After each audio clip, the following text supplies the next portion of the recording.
Miss Tan has a question.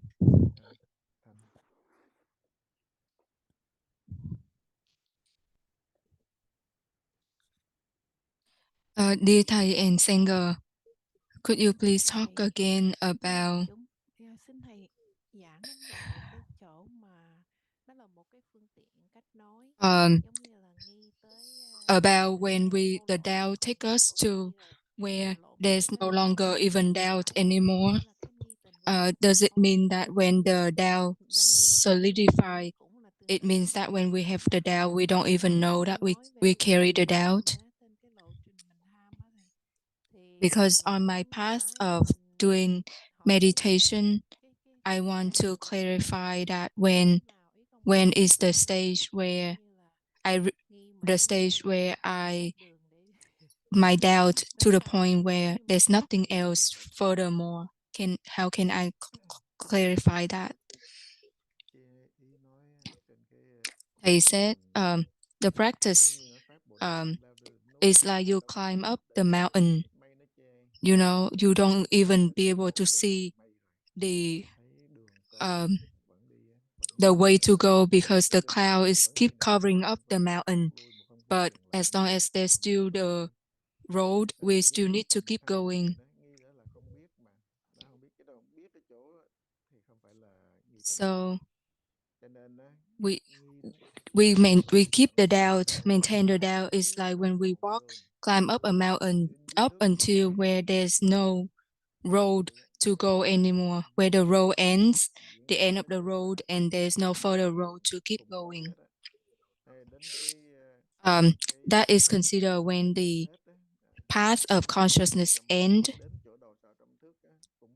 or consider the top of the 100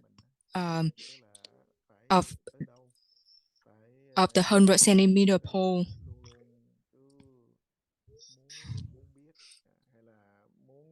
But we tend to want to know, want to arrive, want to know what is the destination. But all of those that are just the desire of the consciousness of the deluded mind.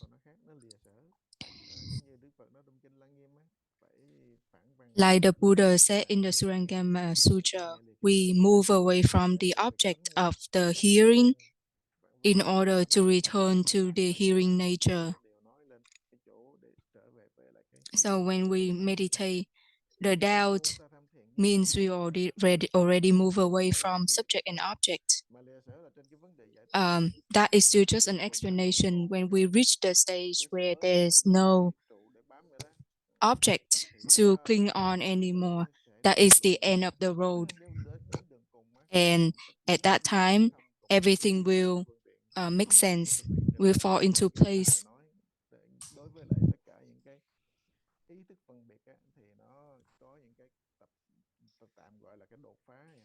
So for the self nature, as long as we keep going, we will arrive, but we tend to want to find the place of destination. But in reality, once we reach enlightenment, there's no going, there's no arriving. Like nirvana, nirvana means no birth, no death, no going, no arriving.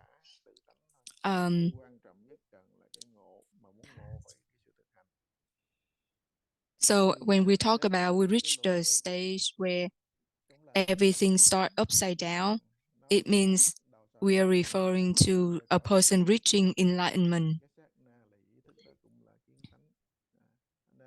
The purpose of that is first to help us end attachment. Once there's nothing to end anymore and all attachment, there's no longer any attachment, then the true compassion will manifest. That is also the place where the body is complete. That is the place where there's nothing to arrive anymore. But right now we still have the thought of both of subject and object, meaning we still within duality.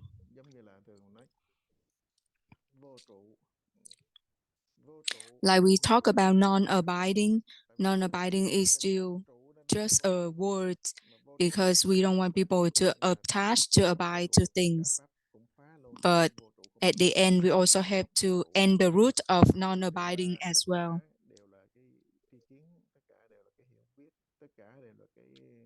So when the true doubt arise, then the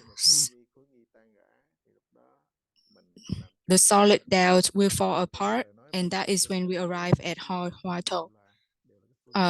But all the words are just skillful means, temporary skillful means to help us practice.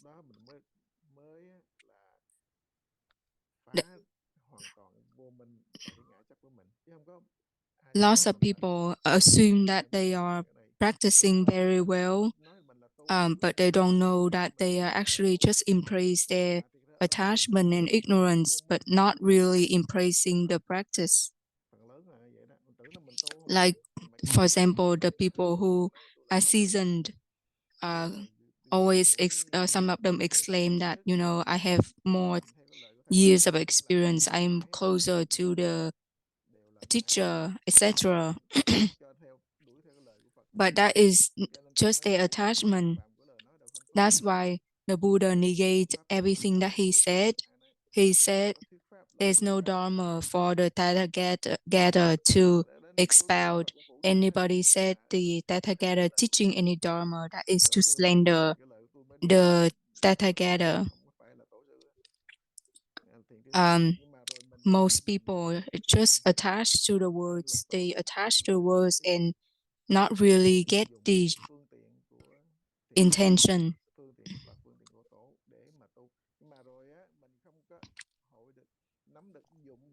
So if people are not able to utilize the skillful means, but instead they just stuck by their attachment and ignorance, then they will keep going through a lot of sufferings.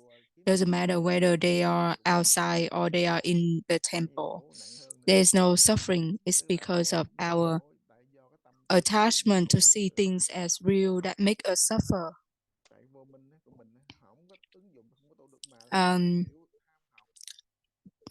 Some of them don't reach out to the wise teachers to help them understand, but they keep, following their own idea and go into the wrong path, especially go into the lower realms in their next life without knowing.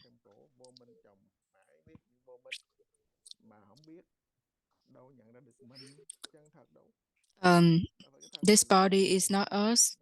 Those knowledge that we accumulate is not us either.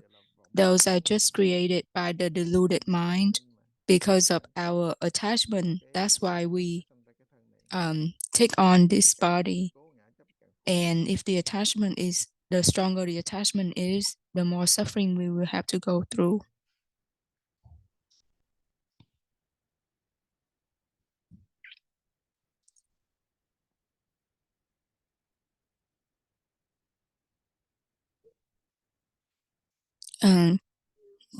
Cùng như hiếu, Nam Mô Buddha, dear thầy, dear all teachers and all practitioners, I would like to share my thinking this morning. I wonder if because of my big attachment this morning when I came to the temple and buy vegetarian food, I start having a thought why I decided to focus on cultivation and let go of other things. But why they decided to become a monastic?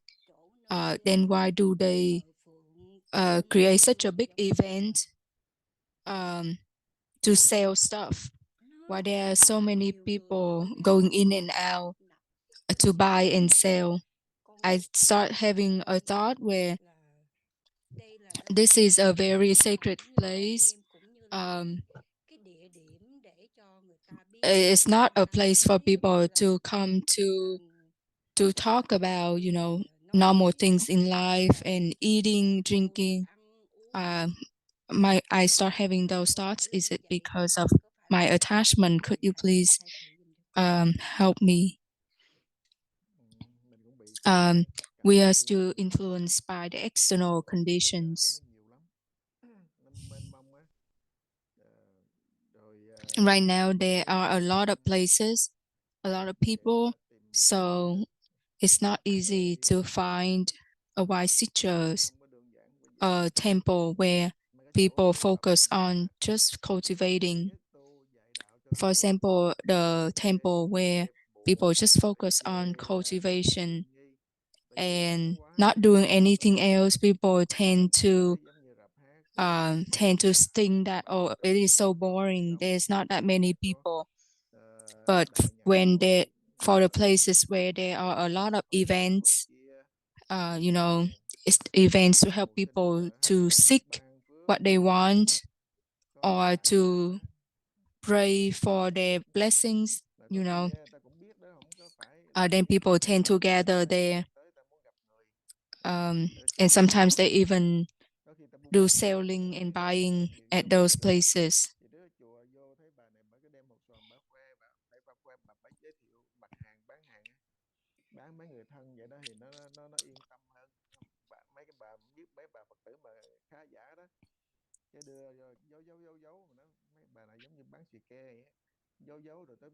And some people even bring their stuff to the temple to sell to the other Buddhists secretly, because they don't want the abbots and the teachers to know about it.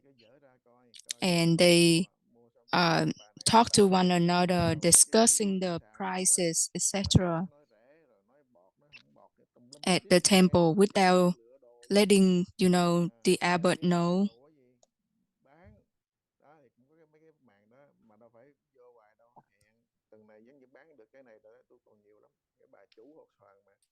Or there even a person coming into the temple with the purpose of doing the matchmaking. Sometimes they are not able to find a match, so they come to a temple or they come to a church where there are a lot of people, and they think people go there are the people that are good people, so they want to go into the temple to matchmaking, to help their kids getting married. And if when they keep doing that, eventually the temple become a place where they just gather and do social activities instead of focusing on the cultivation. So during this time, it is not easy to find a place where people only focus on the cultivation. Some people even go to the temple and offer to do the selling at the temple and offer to give some discount, um, some margin to the temple.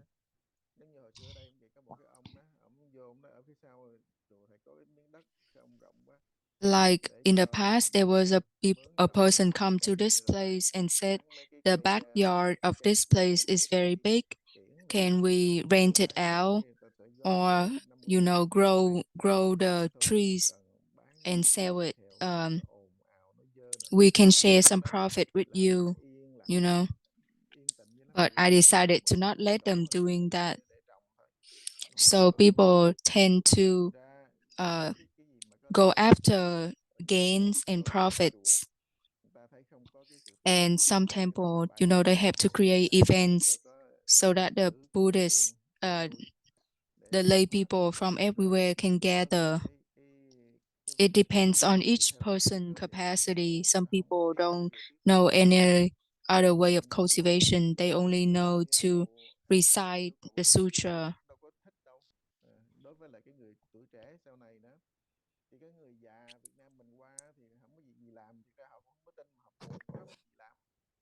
That is just to offer some activities.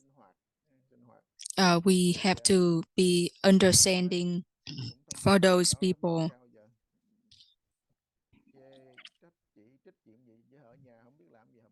Like some old people, they feel very sad staying home, so they decide to go to the temple to see other people and recite the sutra.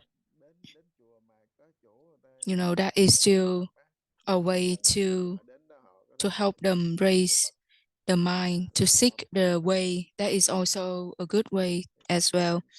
So nowadays there are different forms of activities.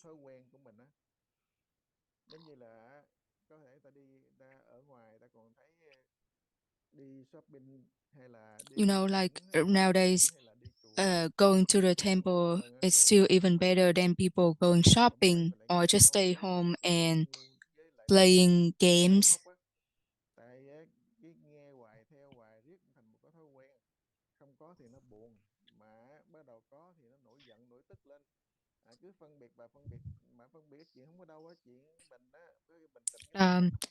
And lots of people tend to suffer because they keep, like differentiate among things that doesn't really matter.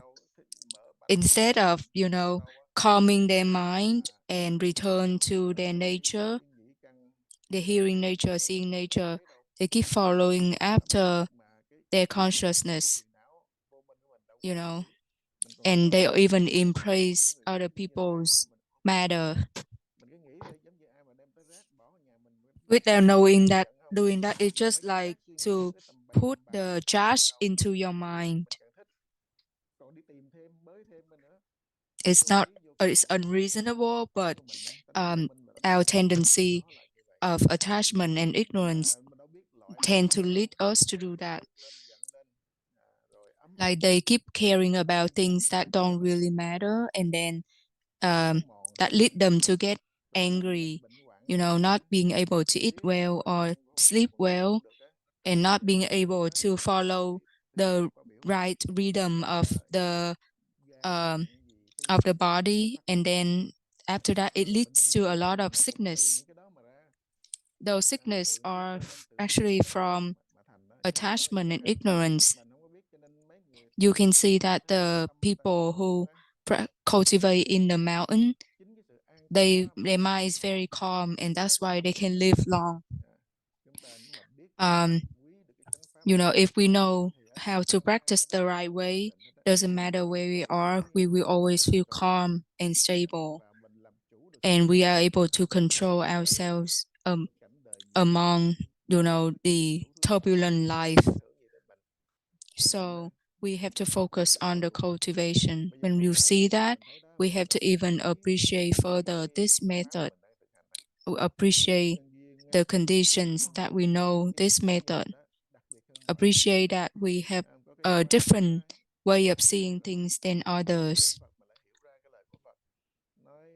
And remember the Buddha teaching us all of the um, conditioned phenomena are just impermanent.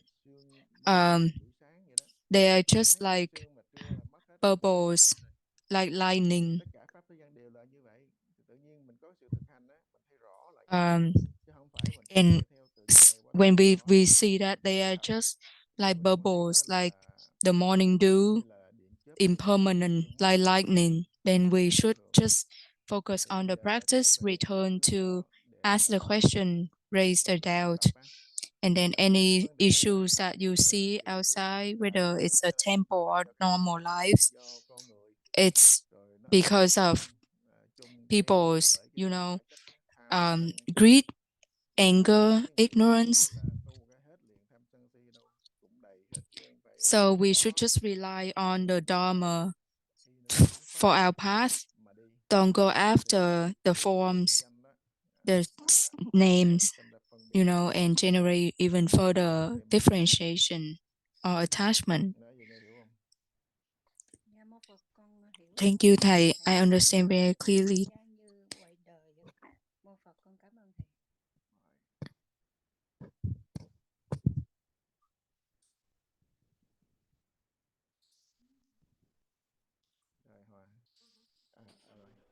Dear thầy, you tend to teach us about non-abiding, and then from the root of non-abiding, all dharmas are established.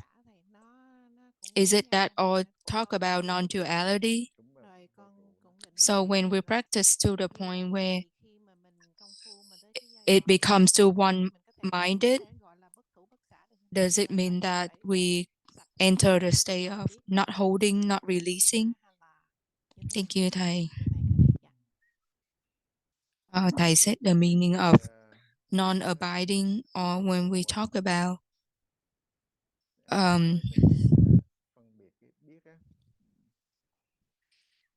so actually two of your questions are the same thing. When we talk about non-abiding or no holding, no releasing,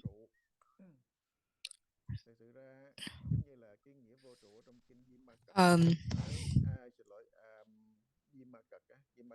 in the sutras of the Buddha, talk about the meaning of prajna. Prajna is non-dualistic. It's equivalent to non-abiding. So the non-abiding in the Yimagak Sutra,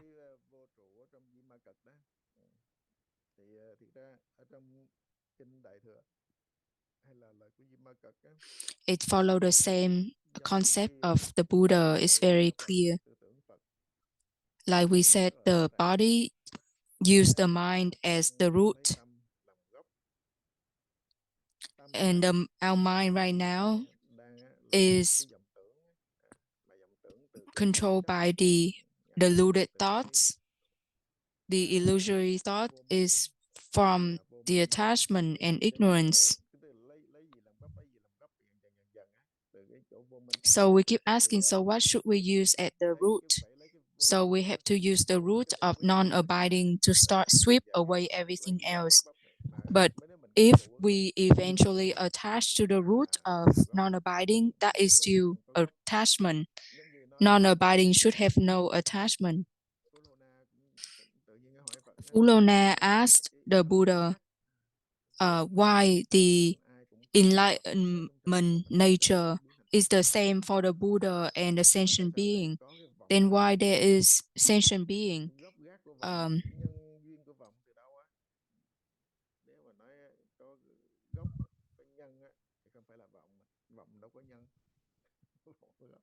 So if we talk about the root, there shouldn't be any delusion. There shouldn't be any cause of delusion. There's no cause of delusion. That's why we say it's not real. And that's why we say it's just illusion. When you make a talk to Manjuri, is for them to even transcend the root of non-abiding. And that's why they said from the root of non-abiding, establish all Dharma. So all the words are just temporary skillful means. If we make assumption based on those words, it's still just our discriminating thoughts. It's not the true nature. And that's why in the Surangama said, if we establish a view based on the knowledge, that is ignorance. If we establish no view based on the knowledge, then that is the right view. So any forms is illusions. All the forms are illusions. Doesn't matter what those forms is. So when we say about no forms, when no forms here is when we're not attached to any form, then we will be able to see the Tathagata.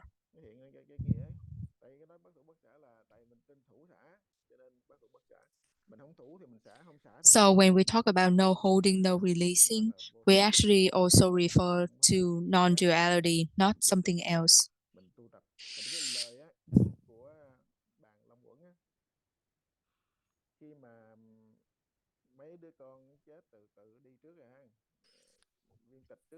Thầy talk about an example for Bàn Uẩn that his children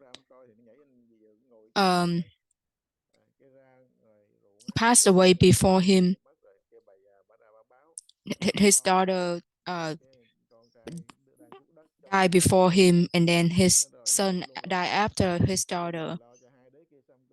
And then he know his time of death, so he told people that he will die that day.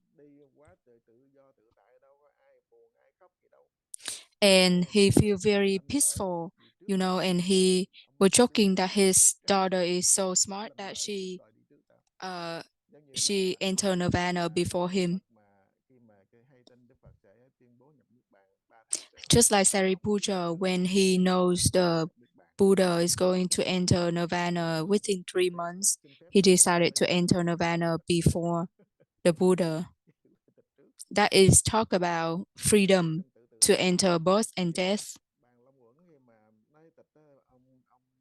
So go back to Bàn Long Uẩn. People compliment his family and told him, "Can you teach us something for us to learn from you?" And he said, "Anything that you have, try to let them go. Anything that you don't have, don't accumulate more." So all of the words, non-duality, non-abiding, no holding, no releasing, to let go what we have and to not take on more than what we already have. All of those are talking about the same thing.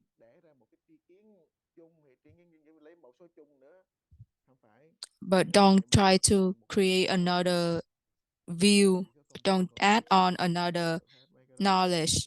That is just ignorance. Just focus on the practice.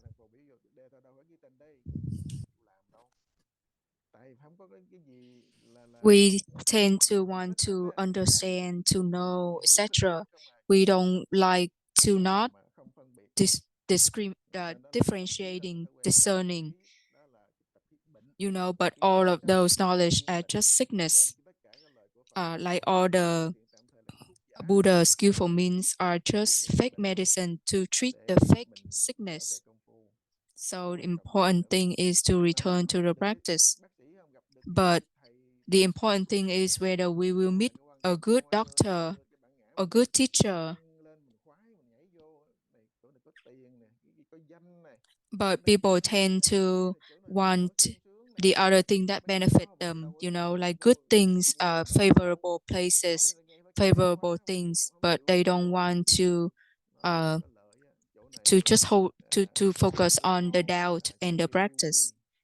Most of them just want to follow where there benefit for them, but not wanting to focus on the practice because the practice doesn't have a form, doesn't have, a name. So all of those non-abiding or non-duality are just temporary skillful means. Eventually, we have to return to ask the question. Whether we understand or not, we have to keep ask the question and raise it down uninterruptedly. Thái Hòa.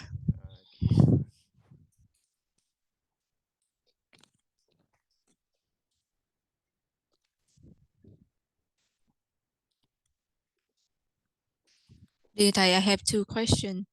The first question is there's a practitioner told me he very appreciate people like the sixth patriarch Huệ Năng, because the Master Huệ Năng was able to reach enlightenment because of the Diamond Sutra.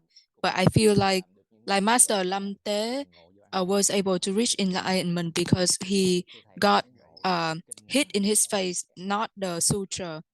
So could you explain to me why do they reach enlightenment?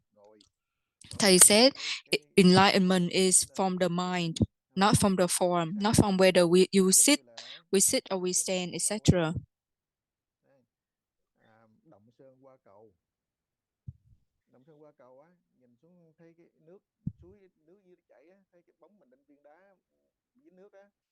Thầy give an example of a person, passing a bridge and seeing themselves in the water and reach enlightenment. Or another patriot got tripped by a branch of tree and then he reached enlightenment.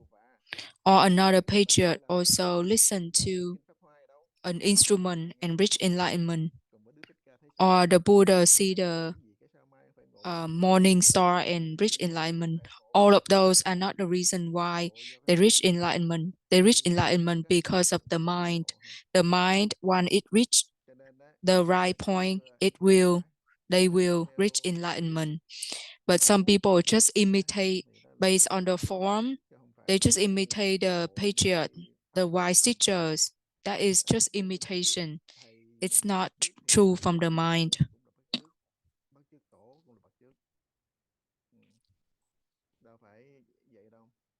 The wisdom of Master Huệ Năng has been accumulated for many lives.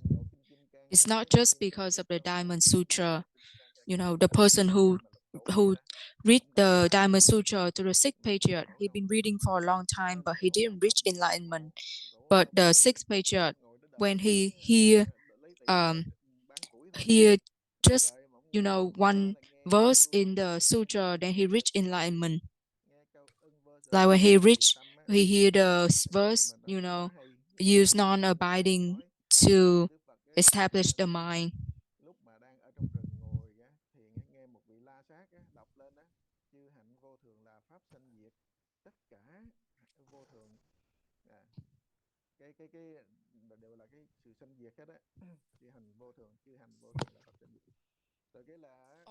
Or when the Buddha hear about the saying, all of the conditioned things are impermanent and they are just Dharma of birth and death.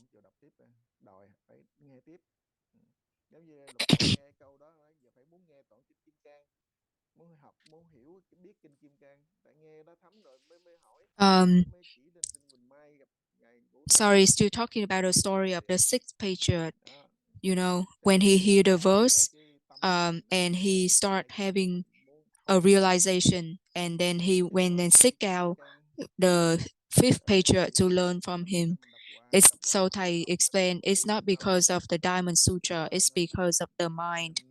When the mind reach enlightenment, it's due to the mind, not because of the external conditions or the sutra. And that's why the patriarch said the way is for the mind to realize, not realized by sitting, but realized by the mind. Like Huyền Giác Master read Duy Ma Cật Sutra and then he start reach enlightenment. It's all because of the mind. But in order to get such enlightenment, we have to cultivate the mind. We have to make sure our mind always direct to our nature, self-nature, and not just follow the duality or the subject-object. So we have to understand the fundamental principle, which is belief in the mind, and know a way to use the skillful means in the right way, so that we are not getting challenged by the obstacles, or not getting controlled by the ignorance and attachment. Thank you, Thầy. I want to ask another question. I argue with my family and I wasn't able to win the argument. I encouraged them to eat vegetarian diet so that to avoid killing, but they told me that the plants also have Buddha nature. How come you avoid killing by eating vegetarian? What should I say? Thầy said the true intention of eating vegetarian is to avoid the karma, the cause and effects. and also to develop our compassionate mind. Like the Buddha, when he was the prince, when he was little, he already see a lot of conflicts, a lot of competition, a lot of killing in lives. Like he see the stronger bully the weaker, the bigger bully the smaller, and killing one another. And therefore, when he was little, he saw it, and then he always find a way to nurture his compassionate mind, because for countless lives, all of his lives always raise the Bodhi mind, practice the Bodhisattva way, always do it for others, not for himself. He always loved sentient being. And because of such Bodhi mind that is very strong, that's why he's very close to the way, the Tao. The more he practiced, the more he close to the Tao. Since he was little, he already have such a very wholesome mind. So when he was just 7 years old, when he saw that people were doing the farm work and a lot of worms, jump out of the dirt, and then the bird comes and eat those little worms.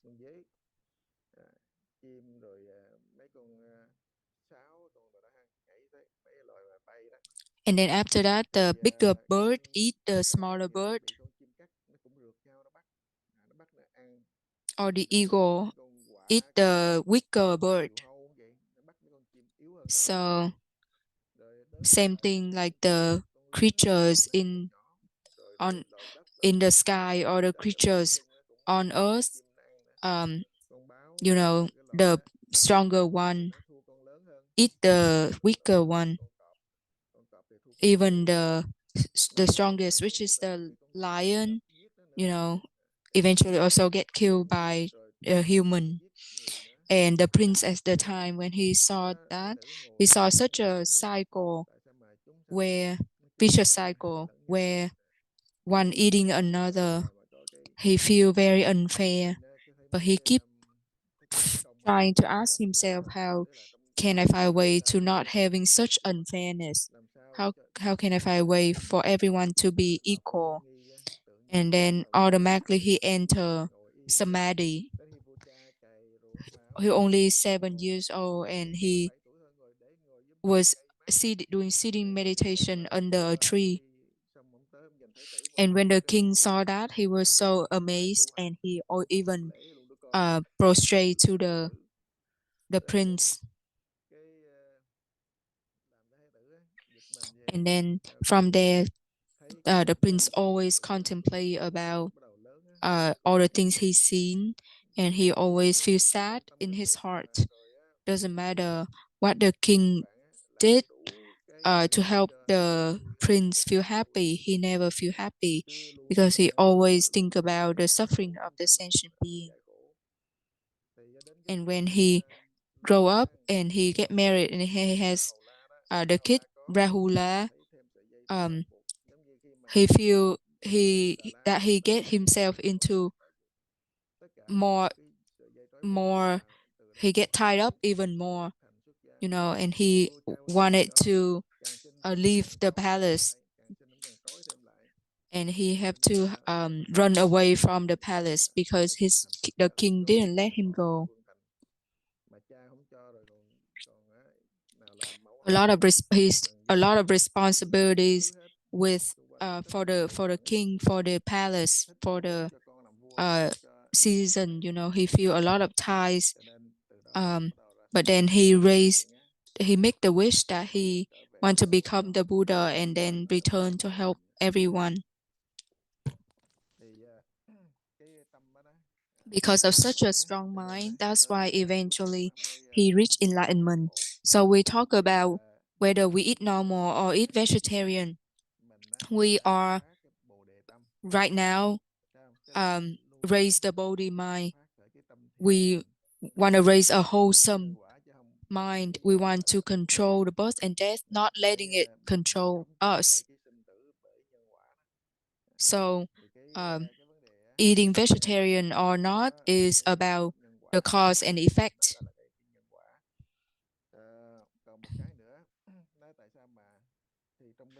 In the Pháp Cú Thí Dụ Sutra, there was a story talking about a bhikshu who keep receiving the offering, but he's not willing to cultivate, and he creates such a debt for him. He just want to be doing sit meditation to calm his mind. He just want to be in a quiescent state, but he doesn't really want to do the cultivation. So when he do that, he actually owe a debt from the offerer.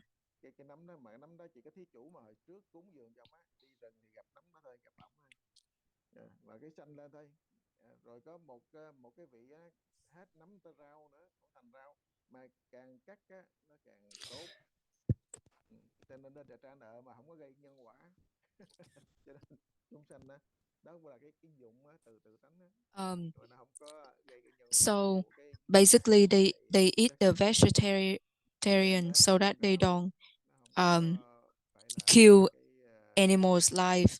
So to eat vegetarian so that we don't create further karma.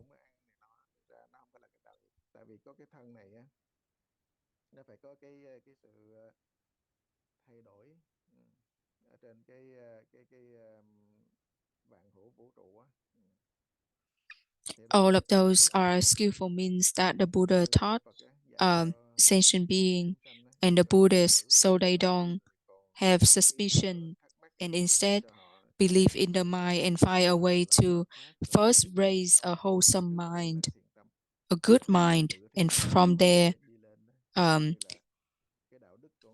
they want to start, do the cultivation. So if they want to become a saint, at least they have to meet the standard minimum of morality, like be filial to the parent, respect the teachers, the friends, respect the elders, and doing fulfill their responsibility.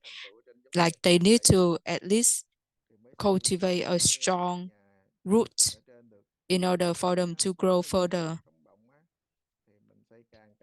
Just like they build a house, they have to buy a root strong before they can build up a big building. So for us, we have to be very careful. Like the Buddha said, the cause have to be reaching liberation to get the result of liberating. If the cause is just ignorance and attachment, there's no way we reach the result of liberation. We have to be very careful.